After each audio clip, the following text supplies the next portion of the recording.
Banyak pelajaran yang bisa kita petik di sana, teman-teman yang dimuliakan Allah. Banyak sekali pelajaran. Dan memang perjalanan haji itu liyashhadu manafi'a lahum, agar mereka menyaksikan manfaat-manfaat untuk mereka. Di antara manfaat yang sangat banyak itu adalah pelajaran-pelajaran yang kita saksikan. Teman-teman, banyak sekali pelajaran yang kita saksikan di sana. Tahu di antara pelajaran yang kita saksikan apa? Banyak. Sebagai contoh tuh yang kita saksikan, yang saya sendiri alamin, kita di tenda Mina ketika kita memulai ibadah haji tanggal 8 Dzulhijjah di hari Tarwiyah. Kita datang ke tenda Mina. Udah disiapkan oleh panitia tenda, bakal kita kecil.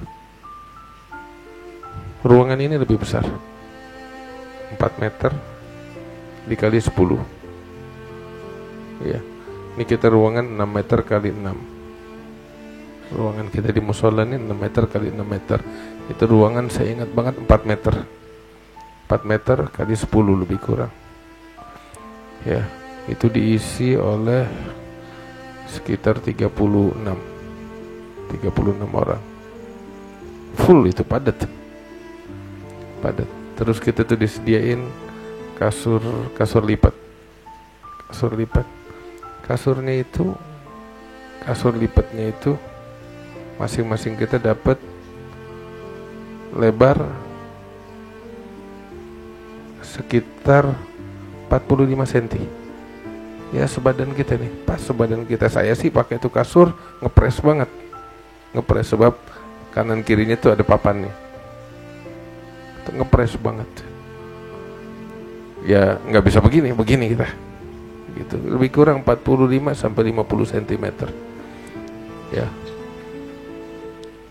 paling lebar 60 cm, panjangnya pas 190. Ya, kanan kiri saya tuh kebetulan setengah inian ada papannya yang membatasi dengan yang sebelahnya.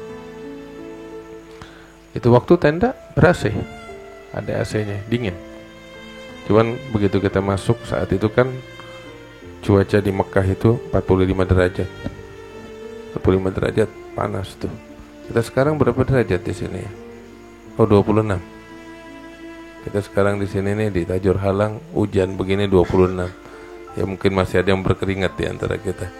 Sana 45 derajat itu waktu, teman-teman. 45 derajat. Lumayan panas banget. Tapi tenda ber-AC. Tapi yang menarik tahu apa?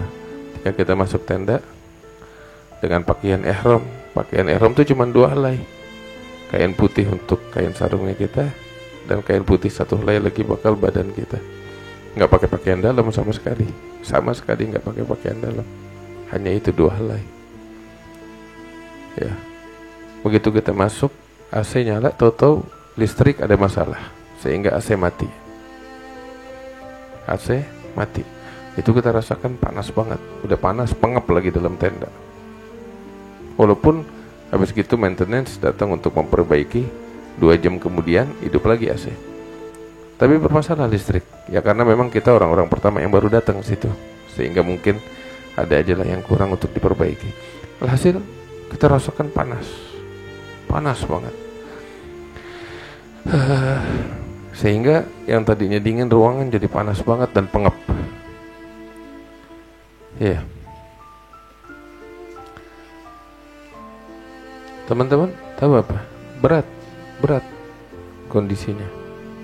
Kita harus tidur di tenda yang seluas berapa tadi saya bilang 4 meter kali 10 meter, tertutup pengap, dengan orang yang jumlahnya sekitar 36 orang di dalam. Ya. Dan masing-masing dapat bagian kasur lipat itu 60 cm kali 190. Terus listrik mati lagi itu waktu AC-nya mati. Ya. Kalau bukan karena lelah dan nggak ada pilihan lain, mungkin nggak mungkin kita bisa tidur. Cuman karena udah nggak ada pilihan lain, Dan memang karena lelah, ya mau nggak mau kita berbaring di situ dan tidur sedikit, begitu. Tapi tahu kenapa saya cerita begitu? Itu mengingatkan kita saat itu persis saat orang dibaringkan di dalam kubur. Ya, kita ingat betul dengan kuburan, pekuburan, alam kubur. Ya, teman-teman kalau pergi ke Jakarta tuh, ya suka kan ada pekuburan-pekuburan kecil yang udah padat banget, kayak gitu. Lahan pekuburan umum cuman sepetak, namun setelah puluhan tahun isinya penuh sama kuburan-kuburan yang puluhan bahkan ratusan yang ditumpuk berjalannya dengan waktu, ya kan? Kita waktu di Mina tuh itu yang kita ingat. Saat dibaringkan dalam kubur, dalam ruang pastinya lebih sempit dari 60 kali 190 cm. Ya, saya lihat tempat perbaringan kita 60 cm kali 190 tuh segitu sempit banget. Ya, dikubur lebih sempit lagi, sungguh lebih sempit lagi, ngepres sama badan kita. Terus bedanya gelap gulita. Kalau di tenda Mina kita tenda warna putih, penerangan juga terang, alhamdulillah. Tapi dalam kubur gelap gulita, terhimpit sama tanah yang pengap, tanpa busana dan pakaian dalam kecuali kafan yang membungkus tubuh, persis seperti kain ihram yang kita pakai. Panas, tanpa udara, oksigen dalam kubur. Beda dengan tenda Mina yang masih ber-AC dan masih memungkinkan kami saat itu untuk bisa bernapas dengan lapang. Di alam kubur enggak bisa keluar sama sekali. Kalau di lubang kubur, di tenda Mina kita pengap, kita keluar nyari udara segar, masih dapat walaupun panas di luar. Ya, di ranjang atau di kasur yang sempit itu tuh badan kita pegel, rentak, tapi kita masih bisa keluar untuk ngulet, ngerenggangkan urat-urat kita. Dikubur enggak, teman-teman? Dikubur sama sekali enggak. Terus tuh di tenda tuh yang sempit, yang ramai, kita bisa berbincang sama teman-teman, menghilangkan sumpek, suntuk, bercanda. Tapi dikubur kita sendirian. Mau jujur, kita tuh di Mina nginep 3 hari itu berat banget, berat sungguh. Kamar mandi mesti antri sama ratusan orang.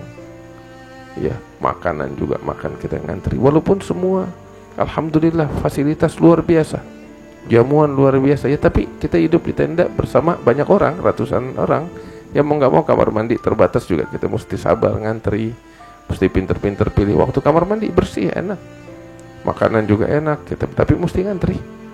Ya, kita di tenda sumpek masih bisa ngobrol, dalam kubur enggak, sendirian kita. Kita 3 hari di Mina tuh segitu kita berat banget, berat sungguh 3 hari. Tapi dalam kubur teman-teman nggak 3 hari, kita nggak keluar sama sekali.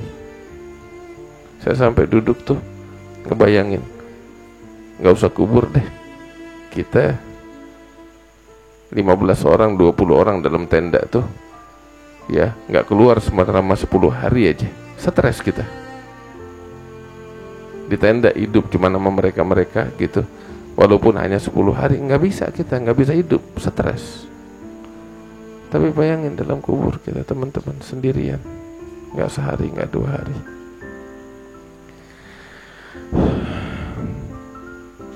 Seorang diri, dan pastinya dalam lubang kubur tanah dipenuhi dengan serangga, cacing, semut, dan lain sebagainya. Sedangkan tenda Mina masih bersih banget, debu aja nggak ada, bersih.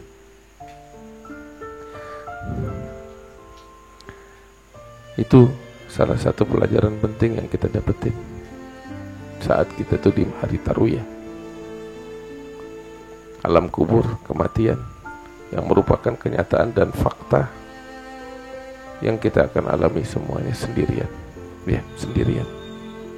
Dan di lubang itu kita dalam kesadaran penuh, sadar penuh, bukan tidur. Dengan kesadaran penuh di lubang itu. Orang yang beruntung adalah orang yang diluaskan kuburannya oleh Allah Ta'ala dan dijadikan sebagai taman surga. Tapi orang yang rugi adalah yang disimpit oleh tanah dan disiksa dengan siksaan yang pedih oleh Allah Ta'ala. Mudah-mudahan kita masuk di dalam golongan orang-orang yang disayang oleh Allah Ta'ala, dijadikan kuburannya sebagai Raudhah min Riyadil Jannah. Itu salah satu pelajaran penting yang bisa saya petik di sana.